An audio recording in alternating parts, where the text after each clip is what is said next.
Hello, everyone. We are Peter Rubin, Joshua Hathaway, and Robert Schwenkler from the Brotherhood. Asterisk, name in contention. So we are actually in the middle point of a team meeting, and we're having such a juicy conversation. We thought we'd hit timeout and go live with what we were talking about. So context is that the three of us co-founded an organization called the Brotherhood. It's actually your name originally, Robert. And we've been operating under it, and we're a community of male leaders who are committed to a more beautiful, equitable, and sustainable world. That's who we are and what we're up to. And I was having a conversation with someone who is a potential partner with us, someone who's starting a podcast, and we were considering being a sponsor. And it's a podcast that reaches a very diverse audience of activists and other people who I really was excited to connect with. And am excited to connect with. And as we were discussing whether it's a good fit, one issue that came up, she said that the name, the Brotherhood, had some connotations for her and very likely for her listeners that would be problematic, that it can evoke groups that are white supremacists, religious and cult organizations, essentially groups that have promote men connecting with other men in order to put down and further marginalize women and other groups of people. And hearing that feedback, my heart just tightened, and I go, oh God, like I've been having a similar sense, like the Brotherhood. I'm not sure whether I can stand by that name. Part of me wants to, and these guys will talk about as well, but reclaim it. But part of me really wants our name to feel safe and be understood that that's not what we're up to. And I came to the team today and said, hey, I sort of want to revisit the name. And we had some good, juicy conflict around that. Yeah, and I don't even feel like it's conflict. It's just like we are, and I feel like we're really doing what we are wanting to train and teach men how to do in the world, which is how do you approach a situation in your center and like owning your full truth, but not in a rigid way where you're still able to be open and really receive the impact of what's happening around you. So the conflict doesn't feel like the right word at all. It's where we're engaged in a mutual growth process and process of exploration. I'll share for me, it feels like the sort of thing I've avoided my whole life. Mm-hmm. Call it creative tension or conflict. Yeah. I have no doubt, it's useful and juicy, but it was hard for me to bring that today. I know it's hard, it's hard to talk about. Yeah, I so appreciate you for that. And one of the pieces that makes how we handle things like this so beautiful is our collective capacity to really listen deeply and validate the different desires or different sort of ways of expressing our values that each of us has, as a trio in this project. Yeah, as a trio in this group. Well, I want to hear, Joshua, will you say again the stand you're taking for the Brotherhood? I think both of you took some powerful stands for the name. Yeah. I want to claim that in the early stages, I had some contraction around the name, the Brotherhood, for the same reasons. It felt a little sort of heavy. I saw like guys in like hoods or something, like walking around in sort of like cloaks. And as I sat with the name, I realized like, I want to reclaim this word. I want in my own life, if not for anybody else, to reclaim this word. Brotherhood. Why is it? How tragic is it that in our world today, the word brotherhood, the sense of community and connection among men evokes in many people this contraction, this fear, this suspicion, right? For very good reasons that is the case, right? And for reasons that we are actively seeking to change and transform.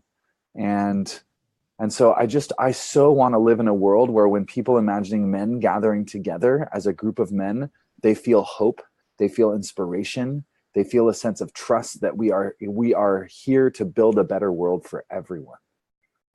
Even if it's a bunch of white guys, even if it's 3 white guys on this call right now, that we can trust that there is a desire to build a more beautiful world for all of us, a more equitable, inclusive, and sustainable world for all of us. And that's just not the case right now.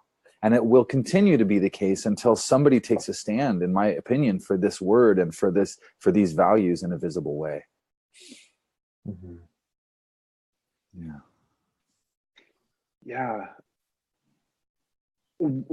There's a couple different experiences that I'm having as I'm just engaged in this conversation. And again, as I listen right now, one of them is that I could really easily just be offended and just get defensive around this conversation because I came up with the name. I started the genesis of this project was mine.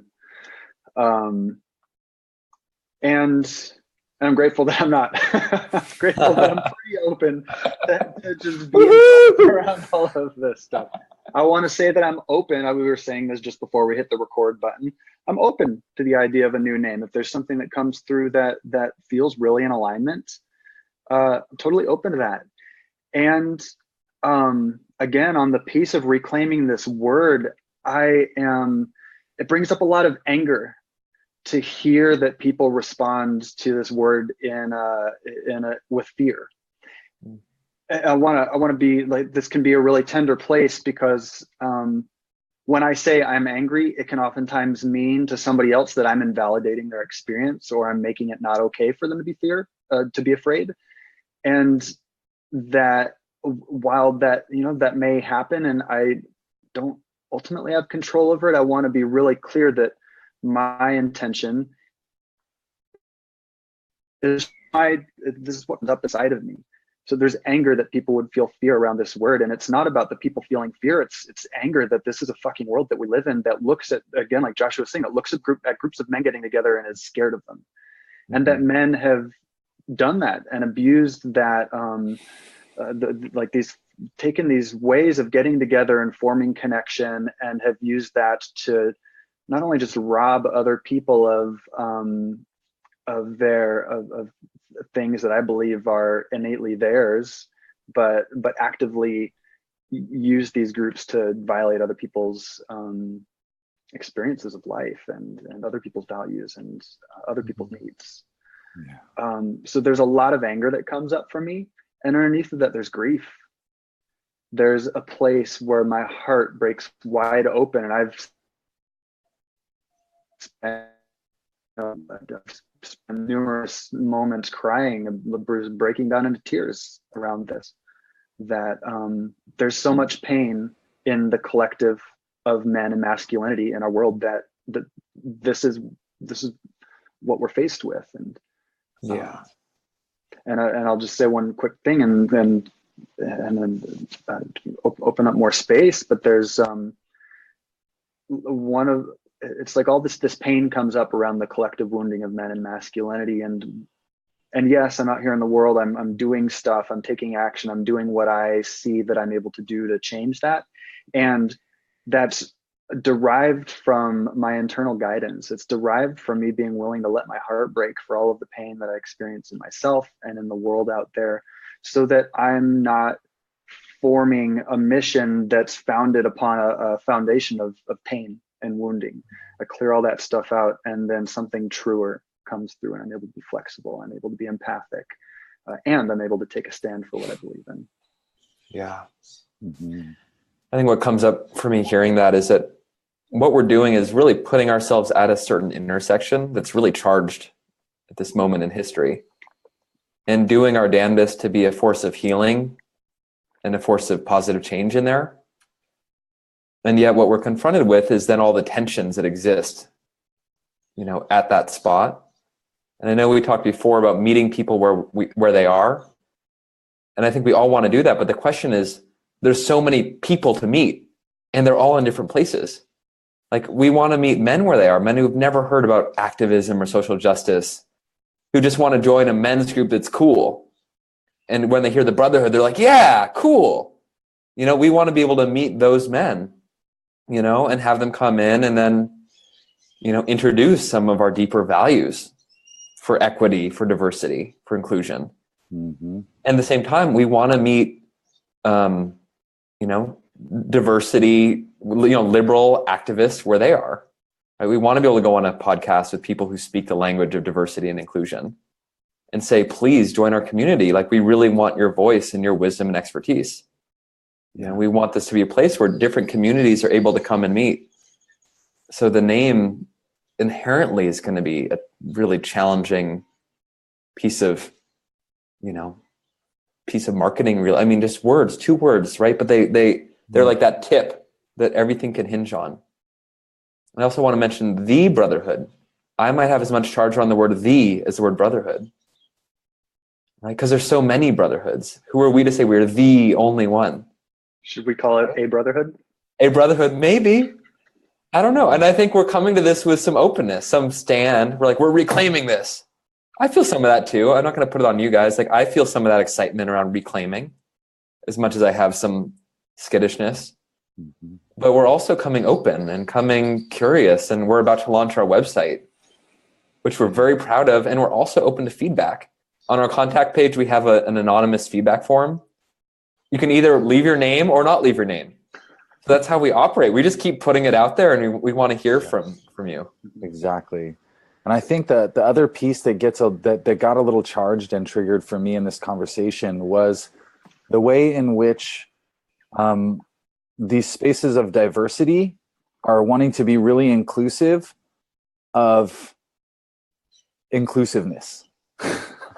That there's this kind of narrative that spaces of diversity and the left is so inclusive, but they're only inclusive up to the point where you are a person who doesn't identify as inclusive, and then you're excluded from that group. And that came up for me. Oh, I'm really interested in your mission, but the fact that your name says the Brotherhood and might sort of turn some of my audience off probably makes us not a good fit. That in itself becomes a certain identity politic that just rankles at me, because I want to see my community including and being an intersection point for conversations between the kinds of people that you said, Peter. I want to be a safe space for people who don't have the privilege of being raised or having been raised in a culture, in a family that had these values and consciousness. Mm-hmm. And include them with people of color, people who are struggling to be understood, known, and valued in our society on a systemic level. And I want to be an intersection point to create safe containers for those kinds of conversations to happen. Mm-hmm.